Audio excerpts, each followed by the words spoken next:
quanto tempo è che prepara i presepi? Da circa 40 anni.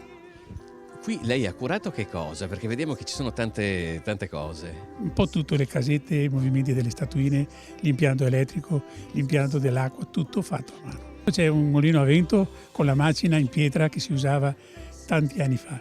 Dopo c'è quello delle olive con le 2 ruote che gira e il mulino ad acqua, che ce ne sono ancora qualcuno in giro.